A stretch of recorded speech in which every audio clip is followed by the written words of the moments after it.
Hey guys, so இன்றைக்கி நம்ம பார்க்க போகிற vocabularies and சென்டென்சஸில் first word தெளிக்கிறது.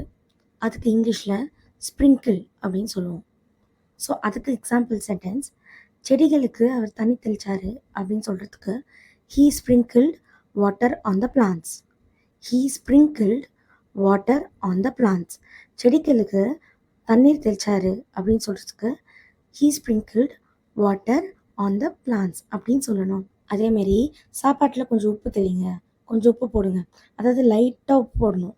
So தெளிங்க அப்படின்னு சொல்லுவோம்ல, அதுக்கு sprinkle some salt in the food. Sprinkle some salt in the food அப்படின்னு சொல்லணும். அடுத்தது நம்ம எதையாவது உரிக்கிறதுக்கு பீல் ஆஃப் அப்படின்னு சொல்லுவோம். பீல் ஆஃப் அப்படின்னா உரிக்கிறது, உரித்து எடுக்கிறது. ஓகேவா?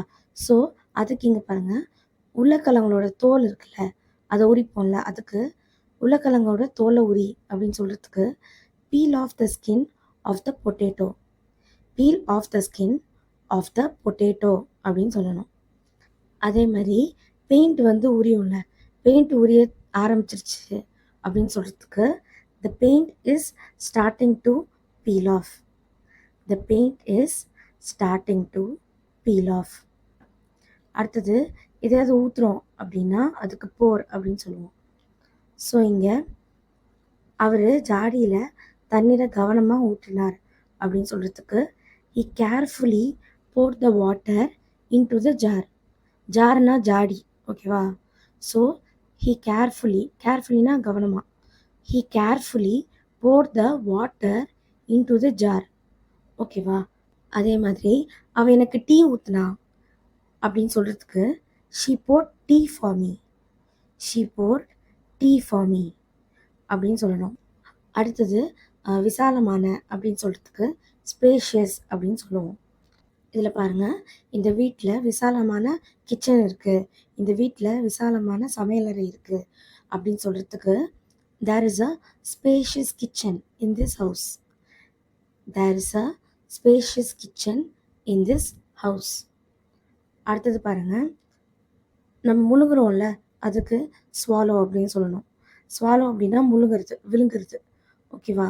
ஸோ அதுக்கு நான் விழுங்கும்போது, அதாவது நான் முழுங்கும்போது என் தொண்டை வலிக்குது அப்படின்னு சொல்கிறதுக்கு my throat hurts when I swallow. My throat hurts when I swallow.